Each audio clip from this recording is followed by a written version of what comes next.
Hai guys, korang mesti nak tahu kan proses buat lesen dekat UNISEC Driving Academy nilai ni cepat ke tak? Kalau nak tahu, jom ikut saya. Hai, kita ada siapa dekat sini? Saya Arif Ashraf bin Zaisminan. Panggil Arif boleh? Boleh. Saya nak tanya, bila tarikh KPP1 ceramah awak? 10 hari bulan 12. Tarikh JPJ test bila? 3 hari bulan 2. Lulus ke? Lulus alhamdulillah.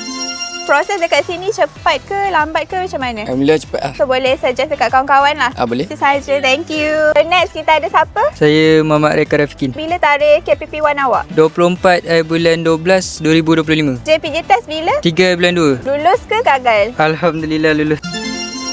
Proses dekat sini cepat ke lambat? Bagi saya cepat lah sebab kawan-kawan saya lain semua masa berbulan-bulan agak Saya 2 bulan dah settle. 2 bulan dah settle guys. Kita ada siapa dekat sini? Ila. Bila tarikh Kak Ila masuk ceramah? 13 hari bulan 12. JPJ test bila? Hari ni 3 hari bulan 2. So result lulus ke gagal? Lulus. Selamat tahniah. Proses dekat sini lama ke cepat? Cepat. So boleh recommend dekat kawan-kawan ni? Recommend lah datang kat sini. Cepat, mudah, cikgu pun best. Diorang punya admin pun semua bagus-bagus lah. Lepas ni saya nak repeat kereta pula. Dengar tu korang, kalau nak daftar lesen boleh daftar di UNISEC Driving Academy nilai.